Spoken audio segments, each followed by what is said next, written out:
সবাইকে স্বাগত জানাচ্ছি কেলমন বিয়ন্ড আলোতে। দর্শক, আমরা আগেই বলেছিলাম আমরা কথা বলবো বাংলাদেশ এবং নেদারল্যান্ডসের ম্যাচ নিয়ে, এবং আমাদের সাথে আছেন তুষার ইমরান, সাবেক ক্রিকেটার, এবং আমি আপনাদের সাথে আছি সাফায়েত মৃদুল।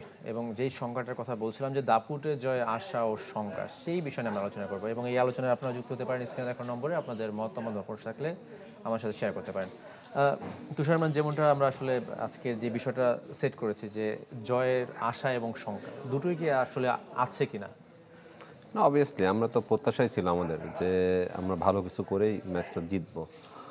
আর যেটা নিয়ে অনেক কথাবার্তা হচ্ছিল যে না আমরা হচ্ছে আপনার পাওয়ার হিটিং করতে পারি না, বাট পাওয়ার হিটিং করতে গেলে যে যে জিনিসগুলো দরকার আমার কাছে যেটা মনে হয়েছে ভালো একটা উইকেট দরকার। সেই উইকেটে যে ম্যাচটা খেললাম আমরা, গত ম্যাচটা আমার কাছে মনে হচ্ছে পারফেক্ট উইকেট। তাসকিনও বলেছে এরকম ব্যাটিং প্যারাডাইজ উইকেটে আমরা হয়তো বা যদি আগে ব্যাটিং করি 200+ রান করা সম্ভব। এখন শুরুতে যেটা আমরা আলাপ করছিলাম যে এই উইকেটের ভিতরে সামনে এশিয়া কাপ বড় একটা টুর্নামেন্ট, এই টুর্নামেন্টে আমরা ডিউ ফ্যাক্টর ভিতরে কেমন বল করি। যদি লিটন কুমার দাস নেক্সট ম্যাচটাও টসে উইন করে, আমার কাছে মনে হয় আমরা আগে ব্যাটিং করাটাই মানে দেখবো। পরীক্ষা, হ্যাঁ, একটা চ্যালেঞ্জ নিতে হবে তাকে যে ডিউ ফ্যাক্টরের ভিতরে আমাদের বলাররা কেমন করে। যদি ভালো কিছু করতে পারি আমরা ডিউ ফ্যাক্টরের ভিতরে, ভালো জায়গায় বোলিং করতে পারি, তাহলে আমার কাছে মনে হয় যে প্রিপারেশনটা খুবই ভালো হবে এশিয়া কাপের জন্য। এবং খুব আর্লি টু সে, আসলে যদি বলি পাওয়ার হিটিং এর কথা বললেন যে জুলিয়ান উড কি আসলে প্রভাব হিসেবে কাজ করেছে কিনা। কালকে যে ম্যাচ দেখলাম আপনার সাইফের, আপনার লিটনের খেলা মাত্র 26 বলে হাফ সেঞ্চুরি। তো অনেকদিন পর মনে হয় লিটনের খোলস ছেড়ে বের হয়ে আসা এরকম। এবং একই সাথে যদি আমরা দেখি যে 2টা উইকেট পড়ে যাওয়ার পরও তারা আপনার পাওয়ার প্লেতে 56-57 রান তুলেছে, এটা কিন্তু একটা ভালো সাইন কিনা আসলে দলের জন্য? না, অবভিয়াসলি 6 ওভারের ভিতরে যদি আপনি 60 রান করতে পারেন আমার কাছে মনে হয় খুবই ভালো। স্টার্টটা ভালো হয়েছিল। ইমন পরপর 3টা বলে যে স্কোরিং শটটা নিয়েছিল, আমার কাছে যেটা হচ্ছে যদিও বড় করতে পারিনি, যদি ইমন থাকতো তাহলে হয়তো বা আরও কিছু শট দেখতে পেতাম ইমনের কাছ থেকে। বাট সাইফের কথা, লিটনের কথা, লিটন আমার কাছে মনে হয় one of the best batsman. সে কিন্তু পাওয়ার হিটিং করে না, সে সুইট পার্টে মানে ব্যাটিং করে, সুইট পার্টে ব্যাটে লাগায়। তার ক্লাস ব্যাটিং যেটা বলি আমরা, ক্লাস ব্যাটিং। সাইফকে ওইভাবে পাইনি হয়তো বা, জাস্ট 3 দিন হলো সে জয়েন করেছে, অস্ট্রেলিয়ার ট্যুরে ছিল।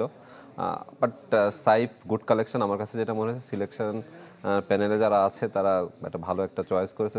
সাইফ, সোয়ান এই দুজনকে যদি সুযোগ দেওয়া হয় তাহলে হয়তো বা লম্বা সময়ের জন্য এই দুজন ক্যারি করতে পারে ন্যাশনাল টিমের জন্য। এবং যেটা বলছিলাম যে না 4 নম্বরে আমরা অনেক দিন ধরে একটা জেনুইন ব্যাটসম্যান খুঁজছিলাম। Good choice Saif. আর ফিনিশার সোয়ানকে আমরা বিবেচনা করতে পারি।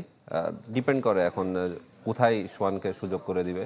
আর লিটনের তো বললামই, লিটন হয়তো বা পাওয়ার হিটিং করে না, বাট ক্লাস ব্যাটসম্যান। তার ব্যাটিংটা উপভোগ করি আমি যখনই সে ব্যাটিং করে না, কোনো টেস্ট বলেন, ওয়ানডে বলেন, টি20 ক্রিকেট, সব ফরম্যাটে তাকে আমি স্পেশালি খুবই উপভোগ করি তার ব্যাটিংটা। এবং আমরা যদি বলি যে নেদারল্যান্ডসের সাথে দাপটে যায়, তো এশিয়া কাপে হয়তো আমরা নেদারল্যান্ডসকে পাবো না, আমাদের খেলতে হবে শ্রীলঙ্কার সাথে, আমাদের খেলতে হবে আফগানিস্তানের সাথে। তো তাদের বোলারদের বিপক্ষে আসলে আমরা কতটা ভালো করবো? এই ধরনের উইকেটে যদি আপনি প্র্যাকটিস করেন রেগুলার, ধরেন গতকালকে তো 39 বল আগে আমরা ম্যাচটা উইন করেছি। সো যদি 39টা বল আগে মানে যদি ব্যাটিং করতাম তাহলে আমাদের টার্গেট কত হওয়া উচিত ছিল। লিটন কিন্তু বলে দিয়েছিল প্রেস কনফারেন্সে যে না 200+ 250 করারও একটা সুযোগ থাকবে। সো এই ধরনের উইকেটে আপনাকে অ্যাপ্লাই করতে হবে, এক্সিকিউশন করতে হবে। কিন্তু এশিয়া কাপে, হ্যাঁ, ধরেন আপনি নেদারল্যান্ড অত বড় বিগ নেম নাই, অত ভালো হয়তো বা প্লেয়ারও নাই, তাদের বলারও নাই। সো এই ধরনের উইকেটে যদি আমরা 200+ রান করতে পারি, ওই হ্যাবিটটা আসলে থাকে। এই হ্যাবিটটা আপনাকে ভালো কোনো টুর্নামেন্টে গিয়ে অ্যাপ্লাই করতে হবে আমার কাছে যেটা মনে হয়েছে। এবং সেম টাইম যে বলারদের নিয়ে যে কথাটা বললাম, ডিউ ফ্যাক্টরের ভিতরে যদি বোলিং করা শিখে যেতে পারি আমরা, তাহলে আমার কাছে মনে হয় এশিয়া কাপে আমরা ভালো একটা রেজাল্ট করতে পারবো। আমাদের সাথে একজন দর্শক আছেন, তার প্রশ্ন নিতে চাই। দর্শক, আপনার নাম এবং পরিচয় বলে আপনার মতামত প্রশ্ন আমাদের সাথে শেয়ার করেন। আসসালামু আলাইকুম, সাফায়াত মৃদুল ভাই, ভালো আছেন? জি, ভালো আছি। আপনি ভালো আছেন অবশ্যই? জি, আমি সিলেটের শ্রীমঙ্গল থেকে বলছি। নিশান। জি, বলুন। আচ্ছা, আমি কি সিলেটি ভাষায় বলতে পারি? জি, বলুন, শুনছি। আমার কথা গিয়া, কালকে আমরা ম্যাচ জিতছি, কিন্তু এটা এশিয়া কাপের লাগে প্রস্তুতি খুব ভালো হয়েছে আমাদের। কিন্তু আমরা দুর্বল ভাবলেই কিন্তু যে কোনো দল আমাদেরকে হারিয়ে দেয়। দুর্বল হওয়া উচিত নয়। এখন কথা হয়ে গেছে সাইফ হাসানের যে ইনক্লুশনটা, এটা আমার ভালো লাগছে। তিনি ব্যাট হাতে 36 করছেন আর বোলিং এও যেটা নিয়েছেন, ম্যাচই চাপ ছিল তার আসির আর কি। ওকে, বুঝতে পেরেছি আপনার সাইফ হাসানের আসলে ইনক্লুশনের কথা যেটা বললো যে সেই ওদিন আমরা দেখলাম যে ফিল সিমন্সও আসলে বলেছেন যে সাইফ হাসানকে দেখে তার নিজেরও আসলে ভালো লেগেছে। এটা কি আসলে নির্বাচকদের একটা বিচক্ষণতা বলবেন কিনা? না, অবভিয়াসলি আমার কাছে মনে হয় 2-2.5 বছর আগে সে ডেবু করে টি-20 প্লেয়ার হিসাবে, তখন কিন্তু সে জ্বলে উঠতে পারেনি এগেনস্ট পাকিস্তানের সাথে। আমার যেটা মনে পড়ে আর কি, মিরপুর উইকেটে খেলা ছিল, অতটা লম্বা সময় ক্যারি করতে পারেনি। বাট এই 2 বছরের ভিতরে, 2.5 বছরের ভিতরে সাইফ হাসানের অনেক চেঞ্জ আসছে। লোকাল কোচরা তাকে নিয়ে অনেক কাজ করেছে, স্পেশালি থ্যাঙ্কস দেওয়া লাগে সোহেল ভাইকে। সাইফকে নিয়ে অনেক দিন ধরে তাকে কাজ করে আসছিল। So definitely selector good choice যেটা বলছিলাম। এবং রিসেন্টলি যে অস্ট্রেলিয়া ট্যুরটা করেছে বাংলাদেশে টিম, সেখানে গিয়েও কিন্তু ভালো খেলেছে। সো ওরই পরিপ্রেক্ষিতে কিন্তু চান্সটা দেওয়া হয়েছে আমার কাছে মনে হয় সাইফ হাসান। এবং সাইফ হাসান কিন্তু 1-এর ভিতরে 2, যেটা গতকালকে দেখলাম, 1 ওভারে এসে প্রথম ওভারে এসে ডাবল ব্রেক থ্রু দিয়েছে। লিটন এই ধরনের প্লেয়ার কিন্তু খুঁজছিল, ইভেন সিলেক্টররাও, যে না যারা টি-20 ফরম্যাটে হয়তো বা 2-3টা ওভার করে দিতে পারবে। সো আমার কাছে মনে হয় গুড চয়েস সাইফ হাসান। এবং আমরা যদি দেখি যে আসলে অনেকদিন পর ফিরেছে, হয়তো একটা রান করেছে, পরের ম্যাচে যখন তিনি, এটা হয়তো আত্মবিশ্বাস দেবে, কিন্তু পরের ম্যাচে যখন আবার হয়তো বা ব্যাটে রান না পাবে, এই আত্মবিশ্বাসের ঘাটতি থেকে মানে পরে যে টুর্নামেন্ট, এগুলো প্রভাব পড়বে কিনা? এখন সিলেক্টরদের দায়িত্ব কিন্তু চান্স দেওয়া, কাজে লাগানোর দায়িত্ব কিন্তু প্লেয়ারের। আমার কাছে মনে হয়েছে সাইফ হাসানকে সেটা জিনিসটা বুঝতে হবে, কোন উইকেটে কোন ধরনের শর্টস খেলতে হবে। ধরেন এই ধরনের উইকেটে এই ধরনের শর্টস খেলে সাইফ হাসান অনায়াসে রান করতে পারবে। এবং কোয়ালিটি অফ বলার যদি চিন্তা করেন, not up to the mark নেদারল্যান্ডের। সো ওকে যদি এইখানে অনেক দিন ধরে খেলতে হয় বাংলাদেশ টিমে, ডেফিনেটলি বড় বড় টিমের সাথে তাকে রান করতে হবে। আমার কাছে মনে হয় এশিয়া কাপে বড় একটা সুযোগ থাকবে সাইফ হাসানের জন্য, এবং আমাদেরও দেখার বিষয় থাকবে যে না কোয়ালিটি অফ বোলারদের এগেনস্টে কেমন ব্যাটিংটা করে। এবং আমরা যদি একটু বোলার দিকে আসি, তাসকিন আহমেদ 4 উইকেট নিয়েছেন, মানে এরকম তিনিও বলেছেন যে ব্যাটিং সহায়ক উইকেট, সেই জায়গায় 4 উইকেট নেওয়া, এবং তার যে বললাম যে আত্মবিশ্বাসের যে বিষয়টা, এই সমস্ত উইকেটও যদি উইকেট পাওয়া যায়, সেক্ষেত্রে কি বোলাররা আরেকটু বাড়তি ফিল করে কিনা যে না, আমি অন্য কোনো ভ্যারিয়েশনে এনেছি, আমি নিজে কাজ করেছি বোলিং নিয়ে, মানে কাজ করার ক্ষেত্রে তার ভিতরে আত্মবিশ্বাসটা বাড়ে কিনা?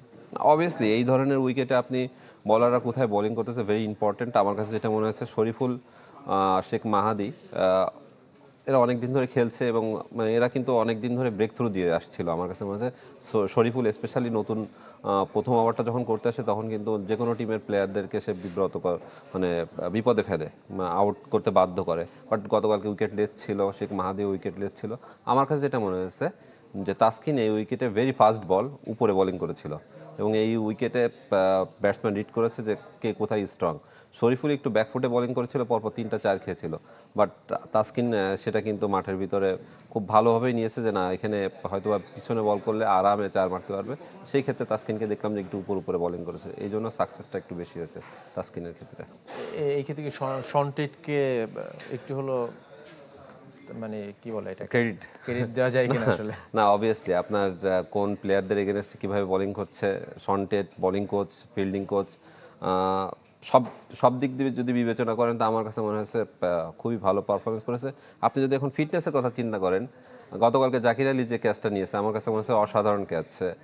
এই 2 সপ্তাহ ধরে যে ফিটনেস ট্রেনিংটা করেছে, এরকম ধরনের ফিটনেস ট্রেনিংয়ের পরিপ্রেক্ষিতে কিন্তু এই ক্যাচগুলো আমাদের প্লেয়াররা নিতে সক্ষম। আদারওয়াইজ কিন্তু যদি একটু হয়তো বা কম কষ্ট করেছেন, তাহলে কিন্তু ডিফিকাল্ট হয়। অনেক দূর রানিং করে গিয়ে ড্রাইভ দিয়ে বল ধরা, মানে ফিটনেস যদি থাকে তাহলেই কিন্তু এই ক্যাচগুলো সম্ভব। তো ক্রেডিট গোস টু আমার কাছে মনে হয় পুরো বাংলাদেশ টিমকে দেওয়া উচিত। আমাদের সাথে আরও একজন দর্শক আছেন। দর্শক, আপনার নাম এবং পরিচয় বলে আপনার মতামত বা প্রশ্ন আমাদের সাথে শেয়ার করুন। জি, আসসালামু আলাইকুম। আমি কুমিল্লা নাগরপুর থেকে বলছিলাম, মোহাম্মদ ইয়াসিন দিদার। জি, বলুন। আমার প্রশ্ন হচ্ছে যে আমরা তো বড় দলগুলোর সাথে যেভাবে ব্যাটিং লাইন আপ সাজাই, এভাবে ওদের সাথেও সাজাচ্ছি। যেমন নেদারল্যান্ডসের সাথে গতকালকে আমরা যেটা খেলছি, ওটা তো একইভাবে আমরা সাজাচ্ছি ব্যাটিং লাইন আপ। আমার প্রশ্ন হচ্ছে যারা এই মিডল অর্ডারে থাকে, ব্যাটিং এর সুযোগ পায় না, যারা অফর্মে আছে তাদেরকে যদি ব্যাটিং এর সুযোগ দেওয়া হয় তারা হয়তো এশিয়া কাপের একটা প্রিপারেশন নিতে পারতো ভালো করে। আর এদের সাথে তো আমরা যে কোনো টিম দিলে আমরা জয়লাভ করতে পারবো আমাদের হোম রাউন্ডে, আমাদের ওই অ্যাবিলিটি আছে। আমার প্রশ্ন হচ্ছে যারা আমাদের ব্যাটিং সুযোগ পায় না, অফ ফর্মে আছে, তাদেরকে যদি আগে ভাগে একটু ব্যাটিং এর সুযোগ দেওয়া হয়, আর যারা পার্ট টাইম বোলার আছে তাদেরকে কিছু বল করানোর সুযোগ করে দিলে আমরা এশিয়া কাপে ওদেরকে কাজে লাগাইতে জি, আমাদের বুঝতে একটু পেরেছি সুবিধা আপনার হইতো। দর্শক। আপনিও বুঝতে পেরেছেন। আমরা তুষার ভাই আমরা বিরতির পরে এই প্রশ্নের উত্তরটা দেব। দর্শক আমাদের সঙ্গেই থাকুন। ক্লিয়ন বিয়ন্ড দ্য গ্যালারিতে নিচ্ছি ছোট্ট একটা বিরতি। তাহিদ হৃদয়কেও সুযোগ দেওয়া হয়েছিল। আমার কাছে মনে হয়েছে সাইফকে যেহেতু অনেকদিন পরে সুযোগটা দেওয়া হয়েছে, টিম ম্যানেজমেন্ট সেটা বিবেচনা করেছে যে না কোন জায়গাটা। এবং কেন সুযোগ দিয়েছে সেটা হয়তো আমার মানে গতকালকের ম্যাচেই মানুষ দেখেছে আসলে যে কেন অবভিয়াসলি আমার কাছে আপনি যেটা কোশ্চেন ছিল আর কি, যে ধরেন ওপেনাররা যদি ফেল করে তখন কাকে বিকল্প হিসাবে চিন্তা ভাবনা করবে, সাইফকে বিকল্প হিসাবে চিন্তা ভাবনা করতে পারে। তাহিদ হৃদয়ের অভিজ্ঞতা আছে নাম্বার 4, 5, 6-এ ব্যাটিং করার, সে কিন্তু অ্যাজ এ ওপেনার হিসাবে আসবে না তাহিদ হৃদয়। সো কোনো ওপেনার যদি ফেল করে সেখানে আপনি হচ্ছে সাইফকে সুযোগ করে দিতে পারেন, তাহিদ হৃদয় হয়তো বা একটু উপরে আসতে পারে। শামীম পাটোয়ারি যদি কথা বলেন তাহলে কিন্তু 4-5-এ ব্যাটিং করার অভিজ্ঞতাটা খুব কম আছে টি-20 স্পেশালিস্ট হিসাবে, ওকে 6-7-এর জন্য রেডি করছে। তার মানে আমার কাছে যেটা মনে হয়েছে 6-7-এর প্লেয়ার এখানে 2-3 জন অলরেডি রিজার্ভ বেঞ্চে বসে আছে। শামীম পাটোয়ারি, সোহান, এই দুজন তো বসেই আছে ফিনিশার হিসাবে। কিন্তু উপরের আমার কাছে যেটা মনে হচ্ছে উপরে হয়তো খুব কম লিমিটেড ব্যাটসম্যান আছে। হয়তো ওপেনাররা যদি ফেল করে তখন সাইফকে বিকল্প হিসাবে চিন্তা ভাবনা করতে পারেন, তাহলে এক স্টেপ উপরে উঠে আসবে, লাইক নাম্বার 4-এ ব্যাটিং করবে। সেই যেহেতু এশিয়া কাপ আরব আমিরাতে, সেই জায়গায় আমরা যদি 3 জন পেসারের কথা বলি, যে 3 জন পেসার পারফেক্ট কিনা স্কোয়াডে, মানে খেলানোর মতো 11 জনের। ডিপেন্ড করে আসলে উইকেটটা যদি ভালো হয়। আমি প্রেফার করি যে 3 জন পেসার অবভিয়াসলি খেলবে। শেখ মাহাদি আছে, তারপরে আপনার রিশাদ আছে, নাসুম আছে, বাইরে বসে আছে। সো এই 5 জনের ভিতরেই কিন্তু ঘোরাফেরা করবে আর কি টিম সিলেকশন করতে গেলে আপনার সুবিধা হবে, ইজি। আপনি 4টা সিমারও খেলাতে পারেন, ডিপেন্ড করে আপনার উইকেটে যদি গ্রাস থাকে। বাট আমি প্রেফার করি যেহেতু এশিয়া কাপে বড় বড় টিম আছে, ভালো ভালো প্লেয়ার আছে, স্পেশালিস্টে 2টা স্পিনার থাকা ভালো, খুবই ভালো। হয়তো আরো একজন দর্শক আছেন, তার প্রশ্ন নিতে চাই। দর্শক আপনার নাম এবং পরিচয় বলে আপনার প্রশ্নটা বলুন। লাইনটা মনে হয় কেটে গেছে। আমরা একেবারে শেষ সময়ে যেটা আপনি বলছিলেন যে আমরা যদি গতকালকে দেখি যে মুস্তাফিজের আমাদের বোলিং ইউনিটের কথা যদি বলি, একটু হলো আশাবাদী কিনা? ফিজ এই ধরনের উইকেটে যে এইভাবে বোলিং করবে, আসলে কাটারটা কিন্তু ধরেনি গতকালকে। ও যে কাটারটা ইউজ টু ফ্ল্যাট উইকেটের ভিতরে একটু ডিফিকাল্ট। মুস্তাফিজ এখানে একটু সুইং বল করতে হবে, একটু ব্যাকআপ লেন্থে বোলিং করা উচিত আমার কাছে মনে হয় ফিজ। তারপরেও অসাধারণ বোলিং করেছে ফিজ রেগুলার যদি দেখেন আপনি ধারাবাহিকভাবে খুব ভালো জায়গায় বোলিং করছে লাস্ট 1 ইয়ার্স। এবং এই স্কোয়াড নিয়ে আমরা তাহলে এশিয়া কাপের একটা আশা করতে পারি। ভালো কিছু যদি করতে চাই ডেফিনেটলি। আমাদের তো অনেক দিন ধরে আসলে এই জায়গাটা আমরা অনেক কোনো বড় বড় টুর্নামেন্টে হয়তো আমরা সেমিফাইনাল পর্যন্ত যেতে পারিনি। আমি আশা করি যে না অ্যাটলিস্ট সেমিফাইনাল পর্যন্ত যেতে পারবো এই স্কোয়াড নিয়ে, বিকজ আমার কাছে মনে হচ্ছে one of the best squad হবে যদি আমরা ভালো কিছু করতে পারি এবং প্রিপারেশনটা যদি ভালো হয় তাহলে খুবই ভালো। অসংখ্য ধন্যবাদ তুষার আমাদের সাথে যুক্ত হওয়ার জন্য। দর্শক দেখছিলেন যে আমরা কথা বলছিলাম বাংলাদেশের পারফরমেন্স নিয়ে। আমরা আশা করি আসলে এশিয়া কাপে যে গেল 3বার ফাইনাল খেলো যেটা হয়নি, এবার হয়তোবা সেই পর্যন্ত যাবে বাংলাদেশ। শেষ করছি আজকে ক্লেমন বিয়ন্ড দ্য গ্যালারি।